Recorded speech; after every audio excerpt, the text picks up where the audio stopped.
Isang mapagpalang araw mga kapatid. For today's video ay magluluto na naman po tayo ng isang masarap na pananghalian na paborito at gustong gusto ng ating mga anak.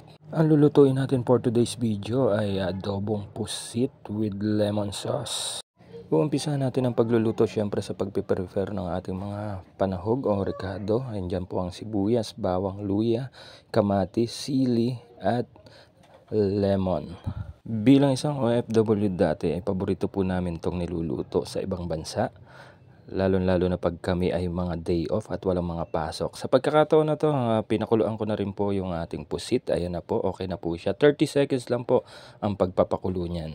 Dahil ayaw po nating ma-overcook ang ating pusit. Dahil pag lumagpas ka po ng 30 seconds dyan, ay medyo makunat na po yan. Ayan, nagbati na rin po tayo ng itlog.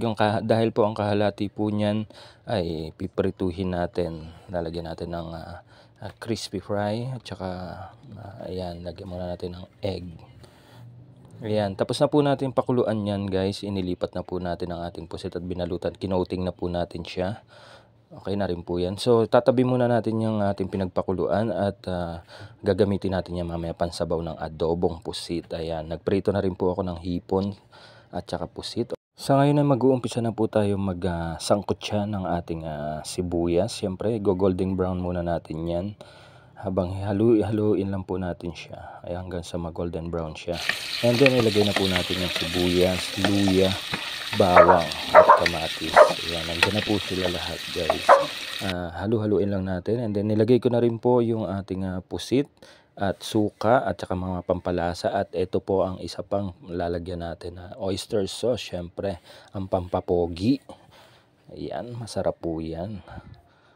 Lalo kayong babata niyan. Nilagay ko na rin po ang cornstarch sa ating pampalapot sa adobong pusit. Ayan, pinapakuluan muna natin at halu-haluin ng bahagya. Ayan, saglit lang po natin lulutuin yan guys dahil ayaw po nating tumigas o kumunat ang ating mga pusit. Ayan, okay na po. Charan, okay na po siya. Ayan, ang adobong pusit with lemon sauce. Masarap po yan. May sili pa. Siyempre nakakaganang kumain pag may sili ang ating mga lutuin. At nag-prepare na rin po ako ng ating mga sausawan. Ayan, para sa pritong hipon at pritong pusit. Ayan, nilagyan ko po ng sibuyas, cucumber, at saka sili, at saka asukal, paminta, asin. Ayan, prepare na po natin ang ating adobong pusit, syempre sa ating masarap na pananghalian. And that's all muna po for today's video mga kapatid. Salamat sa pagtanaw. Amping!